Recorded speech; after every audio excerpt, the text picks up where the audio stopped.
Assalamualaikum warahmatullahi wabarakatuh. Teman-teman, kembali lagi bersama saya Mawadah dengan NIM C1C0190011.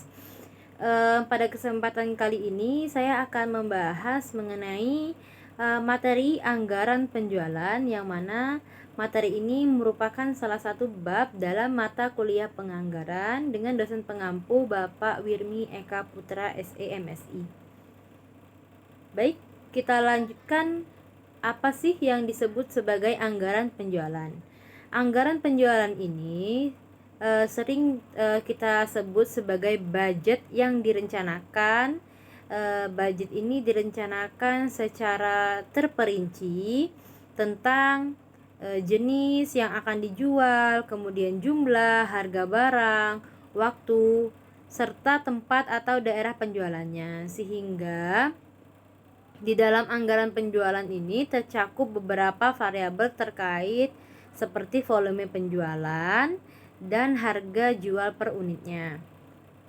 Baik, selanjutnya kita bahas juga mengenai manfaat anggaran penjualan.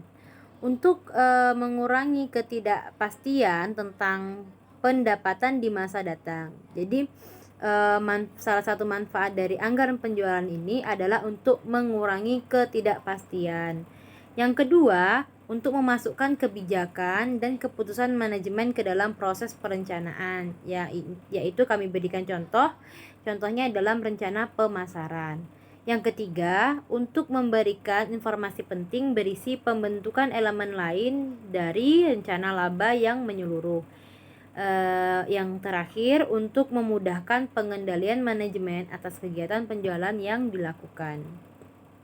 Kita lanjutkan ke faktor yang mempengaruhi anggaran penjualan.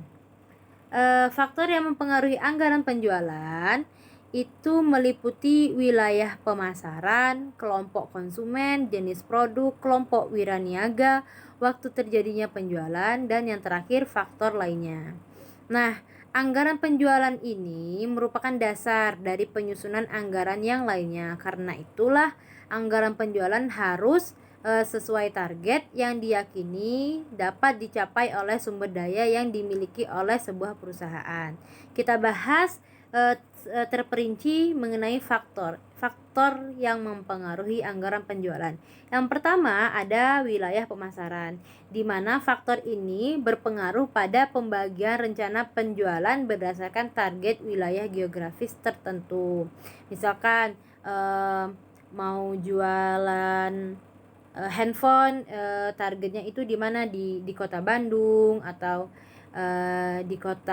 di pusat-pusat kota yang mana target pasarannya itu sesuai dengan yang kita inginkan. Kemudian kelompok konsumen. Rencana penjualan dapat dibagi berdasarkan kelompok yang ingin dijadikan sasaran penjualan oleh perusahaan. Misalnya nih, berdasarkan kelompok umur, pendapatan, jenis kelamin, dan sebagainya. Yang ketiga, itu ada jenis produk. Jadi bagaimana perusahaan itu membagi target penjualan berdasarkan jenis produk yang dihasilkan.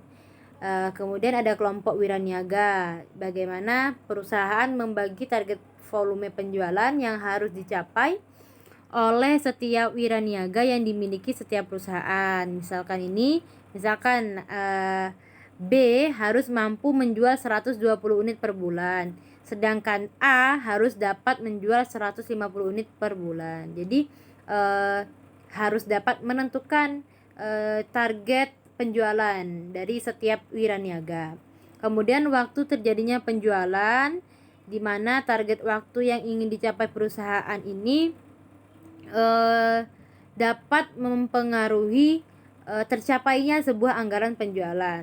Kemudian faktor lainnya ini faktor tertentu, apakah kebijaksanaan pemerintah tidak berubah sampai lama, atau intinya pada saat faktor lainnya ini beberapa faktor yang tidak dapat diprediksi oleh perusahaan sehingga dapat mempengaruhi anggaran penjualan. Itu dia tadi teman-teman penjelasan saya mengenai anggaran penjualan. Semoga penjelasan saya ini dapat membantu teman-teman dalam memahami materi ini. Apabila ada salah kata, saya mohon maaf. Wabillahi taufik wal hidayah. Wassalamualaikum warahmatullahi wabarakatuh.